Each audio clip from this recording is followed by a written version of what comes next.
We're here. We're live. I don't know why we have to say that every single time. It's like everybody We're knows. live. They can see it. They know we're live. I think we're so proud of ourselves for figuring it out every time. We did it. Okay, we have like very close to launch giddiness because you've been so busy and just hammering out all of the work. So I just want to like publicly acknowledge how much you've done. Yeah, sometimes I feel like I'm not doing anything. And then all of a sudden it's like, oh yeah. It's done. Yeah. Just all this stuff got done. Okay. One of the things I want to chat with you today about is something that I know we've talked about a lot and is like emerging in your business. And it's all about like showing up as a human in the work that you do. And I think we get sort of conditioned and trained throughout our education and, in our experience that we have to fit inside these kind of protocols and communication formalities. And that's what makes us good at our jobs, right?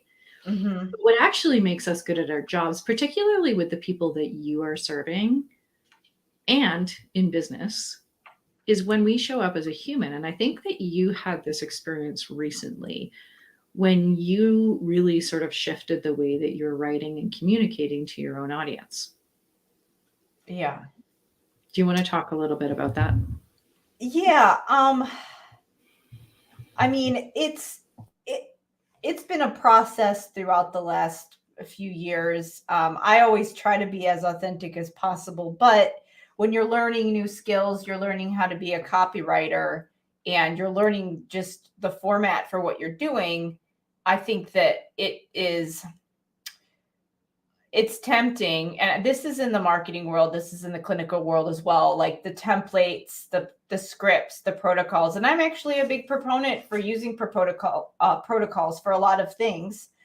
But I think that sometimes it's easy to get attached to those things because it's kind of this known process and just, want to just follow it to a T because you feel like there's comfort in that it and it works in your mind. But when you do that, sometimes it's just a little bit, the communication just feels a little bit disconnected.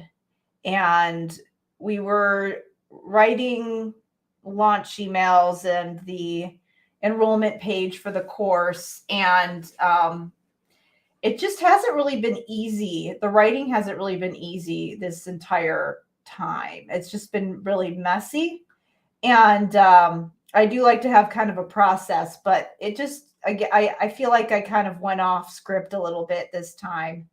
And I had to just sort of write the emails and write the sales page or portions of the sales page, just like I was telling somebody a story or talking to someone. And I think that we did still sort of fit it into a format so that it makes sense for people, but it just helped to like detaching from the format and the protocol was helpful in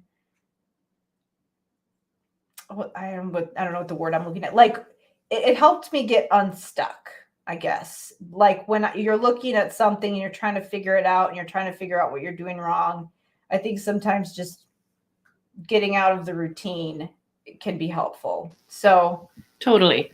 Yeah. But yeah, I had to kind of go back to just writing in a way that I would want to talk instead of feeling like I had to follow a copywriting framework or a set of rules or a specific outline that had to be a certain way. Not that we didn't follow one, but I just had to kind of chill a little bit on that. So, but the difference was marked, right? Like it was, yeah. I remember thinking when I saw that that second kind of round of the sales page that you had written, I remember thinking, oh, this is a human talking to me now, Yeah. you know, Well, and I think the relevance is not just to copywriting, but I think it's also in terms of, whatever role you're playing in life, whatever your job you're doing, showing up as a human, even if it is in contrast to what we think we are supposed to be doing. Obviously, within the bounds of what's legal and ethical, but yeah. when we give ourselves permission, and I think this is a lot about what your program's about, right? When you start Mhm. to give yourself permission to think outside of just these protocols and these communication structures and like what's professional, I think that that's when we start to make connections. Yeah. Yeah. I mean, I think it applies to the leadership stuff that I'm doing now when it comes to helping people map out what their career is instead of following some kind of path or protocol or thing that they have to do. I think it applies to what I teach just in my courses and programs where I do teach clinicians specific frameworks. The idea that there's a broad framework for making decisions, but there's not necessarily like a step by step, you have to do it exactly this way. And I've always been encouraged people away from doing that. I've never really taught like that. And even if people ask me to teach like that, I don't, because I know it's not what they really need, because they need to be able to make decisions on the spot. And with the launch specifically, just knowing what to say and when and how to say it, I think the communication of what I'm actually doing, it I couldn't really do it if I was trying to be too rigid about the format, like explaining what it actually is that I'm doing. So yeah, I mean, just to kind of give everybody a little bit of a rundown of what was going on, we were working on the sales page. I wrote a version of the sales page a few months ago when I hadn't really had time to sift through my frameworks and my ideas about what I'm actually going to teach in the program and what it's really about. And you had started taking over and writing some copy, and I was looking at what it was, and I kept just saying it doesn't make sense. It's not clear. Like it's just words. That's how it felt. Like it just felt like word salad to me, like a bunch of technical words that didn't really mean anything. And as soon as I sat down with it for a couple hours and reframed the narrative at the very beginning about what my specific process was and how I came to the point where I decided to deliver this program and why I created it the way that I did. Once I did that, the second half of the page all of a sudden made sense and it all of a sudden flowed. Yeah. And then it just became a lot easier to write. I think that getting clear on what the program actually is, that it is about career development, it really helped. Some of those ideas that I had they were a little vague. Even the pillars that I created, I did them and they still make sense. They make a lot of sense in what I'm doing, but it's just much easier to explain what they are because we know where we're going and we know why we're doing it. So it's like kind of getting that end goal, but explaining the process a little bit more. Yeah. And it's so readable now. Yeah. And it's really amazing just how much your kind of communication has flowed since getting really, really clear on and I think this is also pertains to your potential clients because all the work that you're doing with them is trying to help them get that same clarity for themselves because then the decisions become a lot easier to make Yeah. and the next steps become clearer to you and those little experiments that we need to run in our lives on an ongoing basis, those become a lot more clear too and you can say yes and no to things that um, fit or comply with that alignment, right? Yeah. And I mean, to give a more specific example of this for anybody listening, because I think we know what we're talking about and we're kind of talking general ideas. But when I initially started out, we were talking about this concept of leadership but it's like, why? Why do you want to be a better leader? Why do you want to be more persuasive? Why do you want to make a bigger impact with your services and think about service delivery differently and be more integrated with other professionals as you're providing services? Why do you want to be someone who knows how to use evidence-based practices and use evidence-based practices specifically when it comes to executive functioning, or build relationships and collaborate? And it was like, all of these things sound like there are good things to be doing, but it was hard to articulate why. Like, what's the point? Why are we doing this? Like, we're becoming more persuasive, and we're learning to sell ourselves. And like, what does that impact mean? Well, really what it means is, it does mean being able to be more autonomous and having more freedom in the way that you provide services. But the way that we do that, and the reason that we do that, is because we want to move on to the next stage of our career. And moving on to the next stage of your career allows you to have that freedom and that autonomy and all of those things. And so when you put that whole aspect of the reason that we do this is to move on to the next stage of your career, and to create a situation where you can have more control over how you serve, in even your income as well. When we decided that, like, this is where we're going, it's not just this vague definition of leadership. It's leadership so that we can move on to the next phase of your career, however that looks. And that was what helped me to pull out the parts of my story where it was, well, why did I do all of this exploring and, looking at all these different ways of using my skills? Why was I exploring like adjunct assignments and administrative positions and private practice and consulting work and making digital projects and speaking engagements and all these little directions that you can go? It helped me to pull out the experience that I needed to share and why I did what I did, even if it was intuitive at the time. And it helped me to explain it in a way that actually makes sense, that really what it's about is not settling for your plan B in your career and your life. And not doing that is going to allow you to serve in a way that's generous and authentic to you, and that feels unrestricted. Mm-hmm. And I think that sometimes, I really do believe that people in their current clinical role can have more autonomy, but I think that a lot of those people who do realize that, they really don't stay there. They're like, okay, I look at this, now I have all these other skills.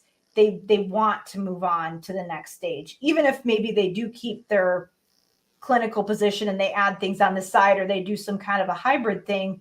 They're the ones that are thinking about that next stage, and they're the ones that kind of have that desire to not settle for their plan B. Yeah. And so that's really defining that's what it's about, was very helpful in me pulling out the right things to talk about in the right ways, and emphasizing the right things in the program that I've created, even if initially when I created it, it was almost intuitive without me realizing why I was doing it. So yeah, and like the perseverance, because I think in the past, and I know a lot of people do this, is like there's a point that you kind of rub up against something and it's just not feeling right. And it's really tempting to just be like, scrap this, go back to the drawing board, or scrap this, it's not going to work, or I don't know, I'm just not work. But you push through. Yeah. Because we knew that there was something in there. We knew that there was just a little tweak, but there was something in there. And when it came out, I think it changed everything. Yeah. So the human side of that, and like we've had conversations in jest, but also quite truthfully over the last couple of weeks about this softer side that we have, right? And you and I are both very similar in that way, that we're like pragmatists, and we're like, get it done. And I haven't always let my softer side kind of come out before either, but it's in there, right? And it's in there, and it's like, kind of pokes out now and then, but I think it's inherent in the work that we do, and like that side of your humanity starting to like poke through and come out, I Mhm. think really benefits you. Yeah, I definitely think so as well. And it's just not, I just don't enjoy it as much when I can't do that, when I have to just like show this very linear version of myself, this very postured version. The it just does, it feels fake. I don't like to feel fake. So um yeah, I just, and it's just, it's boring, it's very boring and one dimensional to me. And I don't like it when things are boring because I get bored very easily. And I don't like to, um, yeah, I think the fakeness is really what made it just not sit right with me. Just like I have to, write this page in this way and present it in this way with this voice. Um, yeah, I mean, that always just kind of didn't sit right. And I think that I've had to get really clear with that these last couple months, because now I do have other people writing copy for me and making images for me. So I have to be really clear on that message so I can communicate it to the other people. And when I look at what other people have done for me and it doesn't quite feel right, I have to be able to clarify why. Like, this isn't my voice, and how do I make it sound like me? Even if I'm not the person that wrote the copy, how do I make it an extension of me? Yeah, and that's a real value of yours as well, right? That sort of showing up authentically and showing up in, even if it's not what everyone tells you to do, it has to be you. Yeah. Which I don't like. I think most people feel that way, but I think a lot of people are able to sort of chameleon into these versions of what they're supposed to be and like carry on that way. But I think for people like you and I, that's like really abrasive and we can't do it. Yeah. Yeah. I think with the marketing thing and with the online, I know that there's other people who I follow, even where I'm like, if I just follow their Instagram, I don't really see them, where you're like, oh, you follow this person and then you see them or hear them present in a longer piece of content, that you're like, oh, there's all these other layers to them that I didn't know about. And what I'm trying to do is just make it a little more enmeshed in all of my stuff. It's that's kind of hard, but I do still like the idea of having all of these longer, more in-depth pieces of content to show that, because I think that's why just the short, punchy copy, I get it, it gets more clicks. It's just always been really hard for me. It's hard for me to explain the nuances and all of that I want to say in short, quick Yeah. In the same way. like it's like, I don't know. I think that there are people who do that really well. Yeah. And I think it's like when you get it, you get it. It's also not something that I excel at either. And that's why podcasts and, shows like Copy and I want to go in and like turn this around from 5 different angles and yeah. like really see it and respond to it and that sort of thing. Yeah. Yeah. Okay, here's another thing I want to talk to you about. I'm going to go back in my notes. So much of this program is about what I would say is defining your own role. Mm-hmm. Yeah. And this is something that has been a big part of your journey as well. And I sort of see it like it's attached to what we just talked about, but it's kind of what you've been doing on this launch too, like deciding and defining what role you get to play. Yeah. Mm-hmm. Like how has that been so much a part of how you've developed? I still don't know that I fully have that whole all the way figured out, but I don't really like to show up as a guru, even though I do know that I think that I tend to forget when I do certain things that maybe I've spent a lot of time learning over the last few years. I think I sometimes forget and take for granted how much, like, where I was and where I am now. And I just forget and like kind of disregard it. So that showing up like the guru and the expert is kind of hard. And that's another thing where it's like you're supposed to have authority in your marketing. So that's what you do. And that's kind of the angle that I always took, like, I'm this expert and I'm a doctor and blah, blah, blah, you know. But I don't know. I don't, I would like to be able to acknowledge those things where I do have a lot of knowledge and expertise, but not,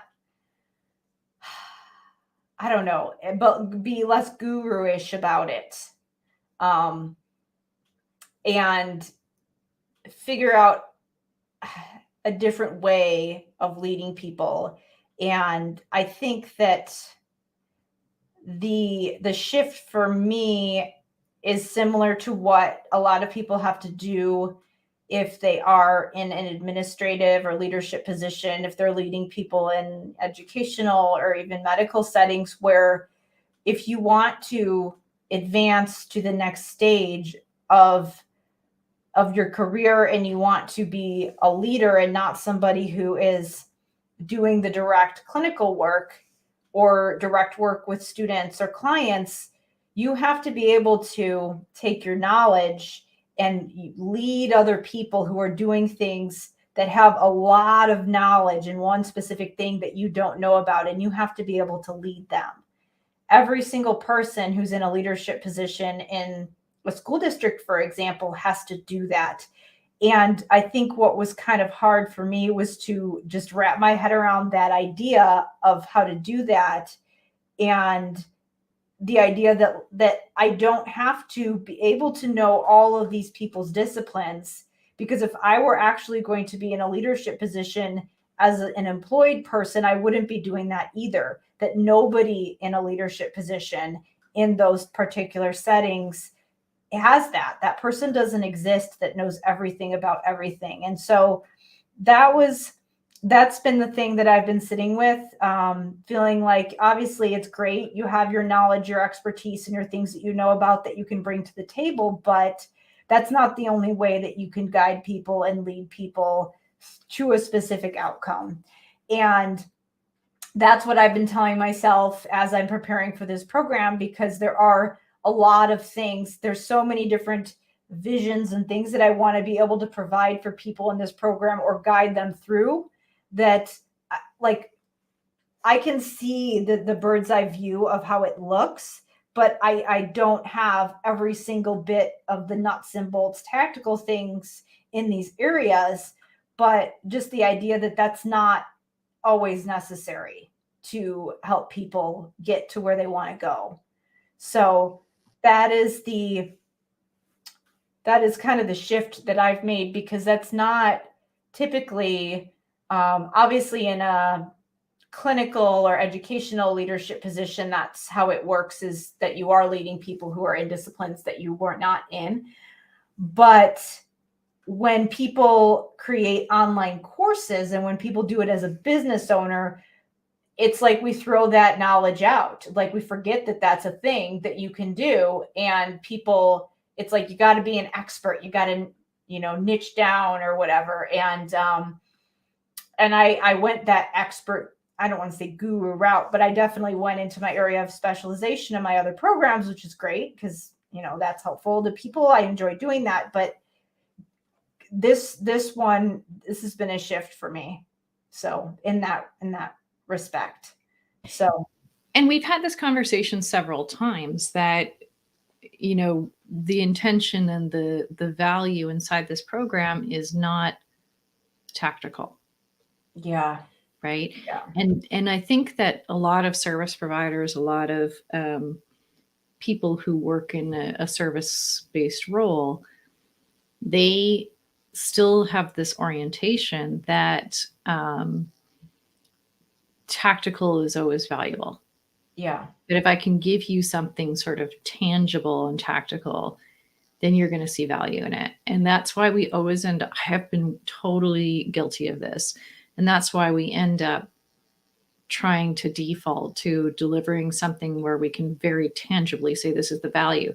But really, what people are needing and looking for is like a higher level of guidance and that they can figure out the tactical side themselves. Mm-hmm. Yeah. And you can fill in the gaps with some people who are already experts on that side of the equation, right? Mm-hmm. Yeah. Yeah. Yeah. I kind of really love, I absolutely really love where this has evolved to. Now, what's your launch date when the program's going to go live? So it's officially going to go live on September 20th. The day of my first, I'm going to do the Clinical Leadership Roundtable, which is a series. Well, really, yeah, I guess it would, we're working on the name, but it's a video series that has a series of exercises that people can go through to map out the next stage of their career. And the first video for that, where I'm going to be outlining the first exercise, I'm going to be doing it in the Facebook group, the Clinical Leadership Mastermind Facebook group on September 20th. So that's the first day that I'm going to start inviting people into the program. Yeah. So after that, I'll record all the videos. People can show up to them live next week, the 20th, the 21st, and the 22nd at 1 p.m. Central in the Clinical Leadership Mastermind Facebook group. And then after that, the videos will be in there, and we're probably going to make the videos available for people to watch on their own time so they can go through the process. And then really the ideal next step would be joining us in the paid program, the School of Clinical Leadership. So it's officially going live September 20th, and then we're going to be starting our first round of just the sessions in early October. Awesome. It's close. That's like 5 days from now. I know. How is it September 15th already? I know. And like kids are back at school. My children are both in middle school now, and I can't my son is 6 feet tall. I just I don't know what's happened. Just kind of goes like crazy. Okay, so we're very close to launch. This is exciting. By the time we talk again, things will be underway and live. So how have you been kind of managing all of there's a lot of stress associated with this process, right? Yeah. I've really had to kind of reset expectations. I think that's the biggest thing. I think that sometimes I'll get fixated on if this one thing over here isn't at this, some tangible thing, then that means that I'm a failure and everything is going terribly. When really there's a period for growing and the other things will follow. So that has been something I've had to remind myself of daily. I think I do some reminding as well. Yes. Yes, you do remind me of that all the time. I've been reading Atomic Habits. I'm in the middle of the book, and there's some good stuff in there that I have been contemplating on. So one thing that stuck out at the beginning is the whole you have to be consistent with things and show up and it's the very small things that make the big impact over time. And the idea that it's not going to be an overnight thing. So there's that. The idea of this came from James Clear, Atomic Habits, but this is also a Seth Godin thing. His book, The Practice, where he talks about just showing up, doing the work. And that I've been thinking about a lot, because there are some days where I felt like I didn't get any writing done, or I wrote a bunch of stuff and then I didn't throw it out, but I decided that it's not launch content and I can use it later. So it's there, it's in a Google Doc. I can use it for something later on. Yeah. But I did some having to redo things, but it's not a waste because that was part of the process. That was the practice that got me to where I am. And then something I read last night that I'm going to start using is the 2-minute rule. Do you remember that? Yeah. You don't commit to the whole thing that you're going to do. If it's overwhelming, you commit to the part that is something that is going to take you less than 2 minutes. So you don't commit to going for a 5-mile run. You commit to putting on your running shoes because that takes less than 2 minutes, because that leads to the next thing. You don't commit. Yeah. Writing for 2 hours, you commit to writing 2 sentences. Or for me, it might be just because I do a lot of outlining before I can get to the actual electronic version. I have to, especially if I'm stuck. Sometimes I can go right to the document if I've got it in my head a little bit more, but sometimes it's just write the outline. Like that I can do in 2 minutes, and it's just one step at a time. So that is something I'm gonna start using as another reframe as well. So I think it's a really important concept, right? Because a lot of people build up to something and they're like, okay, it has to be like a resounding success. But honestly, here's what I know is that when we first launch something, it's really just the beginning. And we can't possibly expect to be wildly successful until we know more about how our audience is responding to or participating in or engaging in what we have to offer. And it grows, and we have to put in the time and the long game to really entrench ourselves in what we're offering and becoming known as the person who provides guidance for career, for pediatric clinicians, and the person who is known as having these micro experimentation and these pillars. Like that takes time, and that's your long road, right? Like that's what's going to develop from here. And I really, really believe that, and I know that that's true. And so you will start here, and then this is like a perfectly aligned path for you, and so it doesn't make sense for you to take another one. So now it's like we built this because it not only serves your clients, but it serves you too. Mm-hmm. And helps you to get towards the things that you really like to incorporate into your work. Mm-hmm. And I think we do this everywhere. I think this is relevant for your clients as well in terms of choosing your own role, right? Mm-hmm. Deciding what your role is inside the context of your work. Yeah. And I think it's the whole idea about thinking flexibly about the way that you can use your skills, not just thinking about it in one way, which for me, in a way, it is similar to some of my training that I've done where I do have the administrative training, but it still was a shift. It was still something that required me to think about things differently. Yeah, totally. And that's evolving. Okay, listen. This is the last push. Yeah, I'm so excited for you. You're prepared. You're ready. Yeah. Last little bits are going to fall. I will be anyways. Yeah, you will be. I'm so excited to talk to you next week. I mean, I'll talk to you in probably about like 10 minutes, but for us to sit down next week when you're right in the middle of everything being live. Yeah. What an experience. I know. Yeah. Okay. Well, maybe it's time for you to go and do some self-care. Yeah. Yeah. Have a bubble bath. Oh yeah. You know how I love that. I do. What does that mean to you? Like how do you get through all this stress in the launch? Is it, I know for you, like you're a runner. Yeah. I always do that. I have my my routines that I stick to that are the non-negotiable things that I didn't do as well with actually.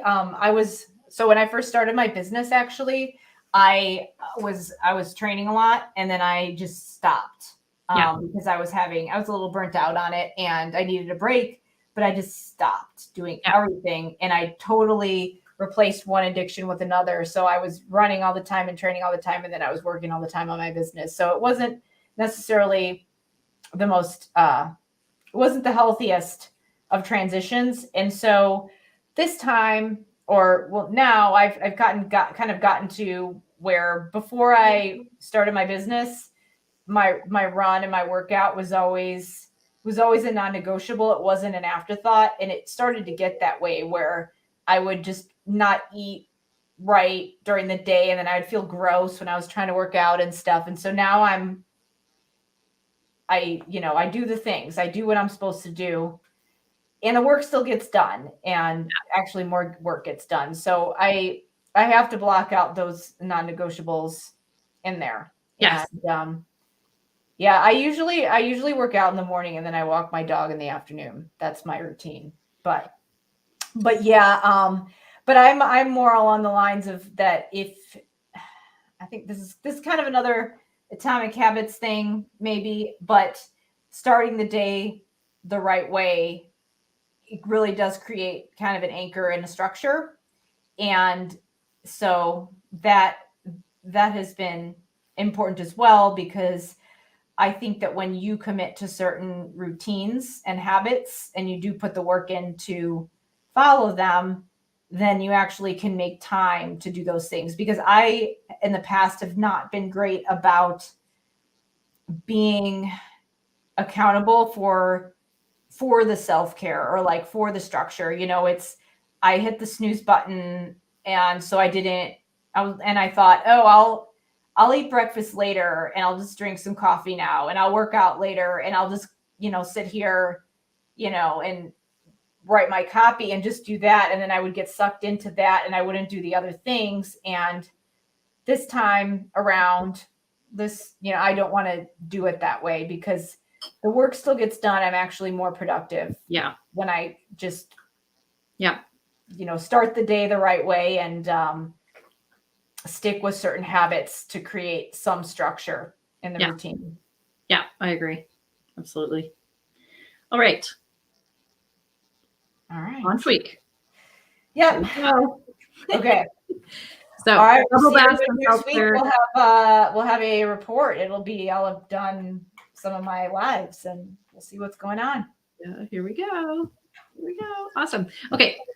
We will talk next week, and I'm really excited for you. So let's go into this with a lot of energy and curiosity. Yeah. It's a good way to do it. All right. Okay. All right. We'll see you next week, right in the middle of the launch. All right. Bye, everybody.